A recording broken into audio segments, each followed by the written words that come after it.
గోదావరికని కూడా బేవ్ సోడా అయితే వచ్చేసింది. వెంటనే వెళ్ళి ట్రై చేశాను. టేస్ట్ మాత్రం అదిరిపోయింది. నా లైఫ్ లో ట్రై చేయడం ఇదే ఫస్ట్ టైం. ఇంతకీ దీని అడ్రస్ ఎక్కడ అనుకుంటున్నారా? మన గోదావరికని మార్కెండే కాలనీ దగ్గర ఉన్న జెమినీ హాస్పిటల్ ఆపోజిట్ లో ఉన్న బేవ్ సోడాకి అయితే నేనైతే వెళ్ళిపోయాను. వీళ్ళ దగ్గర 100+ సోడాస్ ఇంకా 100+ మొజిటోస్ అయితే అవైలబుల్ గా ఉంది.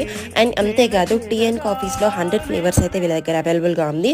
ఫస్ట్ అయితే నేనైతే బేవ్ సోడా అయితే ట్రై చేశాను. టేస్ట్ మాత్రం చాలా రిఫ్రెషింగ్ గా సూపర్ గా అవుతుంది. డెఫినెట్ గా మీరు ఎవరైనా ట్రై చేయకపోతే ఒక్కసారి వెళ్ళి ట్రై చేయండి.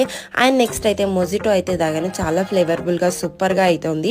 అండ్ అంతేకాదు ఏ ఫ్లేవర్ సోడా అయినా సరే జస్ట్ 30 రూపీస్కే వీళ్ళైతే ఇస్తున్నారు. నెక్స్ట్ అయితే మిల్క్ షేక్ అయితే ట్రై చేశాను. చాలా థిక్గా సూపర్ గా అయితే ఉంది. మస్ట్ ట్రై మిల్క్ షేక్ మాత్రం. నెక్స్ట్ అయితే బేవ్ సోడా ప్రిపేరింగ్ అయితే చూసాను. చాలా బాగుంది. అండ్ 50+ మసాలా ఐటమ్స్ తోనైతే వీళ్ళైతే ప్రిపేర్ అయితే చేసినారు. చాలా ఫ్లేవర్ఫుల్ గా సూపర్ గా అయితే ఉంది. మీరు మాత్రం ఈ బేవ్ సోడాని అసలు మిస్ చేసుకోకండి. ట్రై చేయని వాళ్ళు ఎవరైనా ఉంటే వెంటనే వెళ్ళి ట్రై చేయండి. అండ్ ట్రై చేసిన వాళ్ళు టేస్ట్ ఎలా